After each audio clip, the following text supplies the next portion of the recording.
In the quaint old village of Blackwood, there stood an ancient house known to the locals as the Whispering Manor. This eerie mansion had a sinister reputation, one that kept most villagers at bay. However, for the new owner, Emalina, it was a dream come true, a chance to restore a piece of history and make it her own. Emalina moved in on a crisp autumn day, enchanted by the house's Gothic architecture and sprawling gardens.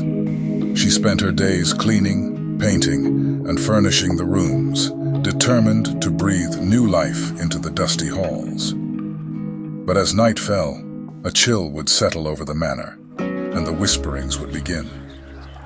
At first, the sounds were faint, barely perceptible murmurs that seemed to come from the walls themselves.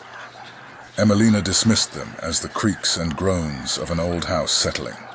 But as the days turned into weeks, the whispers grew louder, more insistent, and unmistakably human.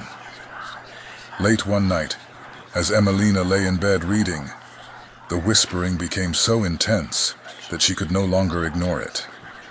She strained her ears to catch the words, her heart pounding in her chest. The voices were indistinct, a mix of pleading and anger, like a desperate argument trapped within the very structure of the house.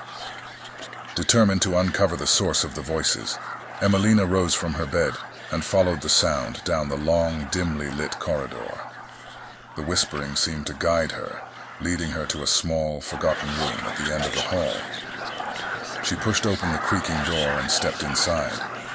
The room was cold, the air thick with an oppressive presence. In the center of the room stood an ornate mirror, its surface tarnished with age. As Emalina approached, the whispering grew louder, filling her ears with a cacophony of voices.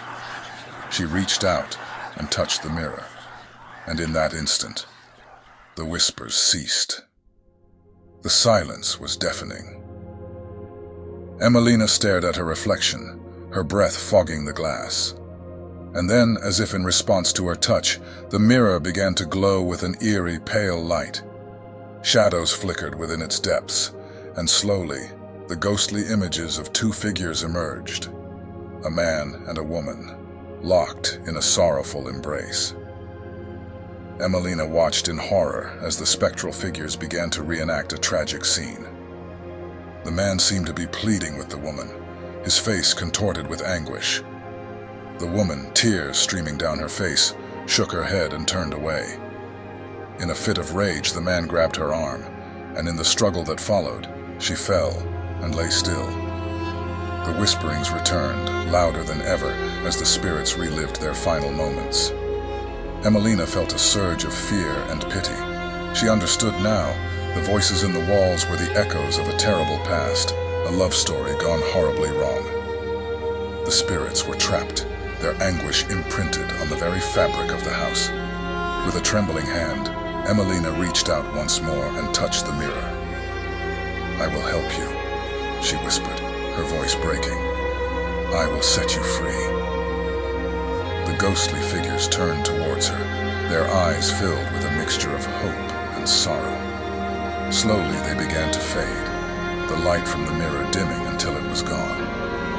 The room grew warm, the oppressive feeling lifting as if a great weight had been removed. From that night on, the whisperings in the wall ceased. Emalina continued her work on the manor, but now she felt a sense of peace and purpose. She knew that she had given the house a new beginning, just as it had given her one.